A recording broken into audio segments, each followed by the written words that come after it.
நம்ம வீடியோவில் நான் ஒருத்தரை பற்றி சொல்ல போகிறேன். ஆனால் அவர் யாருங்கிறதுக்கு ஒரு 5 ஹிண்ட்ஸ் நான் தர்றேன். முடிஞ்சா யாருன்னு கண்டுபிடிங்க பார்க்கலாம்.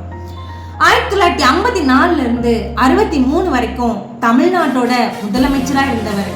நம்பர் 2, 1960களில் இந்திய அரசியலில் கிங்மேக்கர்னு அழைக்கப்பட்டவர்.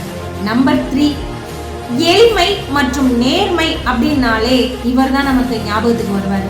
நம்பர் 4, ஏழை மக்களோட மட்டுமல்லாது வாழ்க்கையில பின்தங்கியவர்களோட வாழ்க்கை தரத்தையும் உயர்த்தணும் அப்படிங்கிறதுக்காக தன்னோட வாழ்க்கையில அரும்பாடுபட்டு போராட்டம் மேற்கொண்டவர் இவர் தான். நம்பர் 5, இடைநிலை கல்வியை கூட எட்டாத இவர் படிக்கிற பசங்க வறுமைங்கிற ஒரு காரணத்தினால தன்னோட படிப்பை பாதியிலே நிறுத்திடக்கூடாதுங்கிறதுக்காக மதிய உணவு திட்டத்தை அறிமுகப்படுத்தினவர் இவர் தான். நேரம் நீங்க யாருன்னு கெஸ் பண்ணிருப்பீங்கன்னு நினைக்கிறேன். கண்டிப்பா காலங்கள் பல கடந்தாலும் தலைமுறைகள், அடுத்தடுத்த தலைமுறைகள், எத்தனை தலைமுறைகள் வந்தாலும் மக்கள் மனசுல இருந்து என்றைக்குமே அழிக்க முடியாத ஒரு பெருந்தலைவர் அப்படின்னா அது நம்மளோட கர்ம வீரர், கல்வி கண் திறந்தவர் காமராஜர் ஐயா அவர்கள் தான்.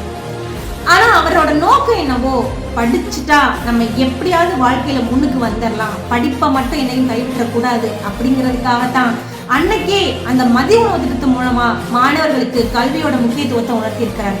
ஆனா இன்னைக்கு இருக்கிற சூழ்நிலையில மாணவர்கள் நம்ம இவ்வளோ ஃபெசிலிட்டிஸ் இருந்தோம், இவ்வளோ இன்ஃப்ராஸ்ட்ரக்சர் இருந்தோம், நம்ம கல்வியோட முக்கியத்துவத்தை உணர்ந்து நம்ம ஒழுங்கா படிக்கிறோமான்னு கேட்டா கொஸ்டின் மார்க் தான்.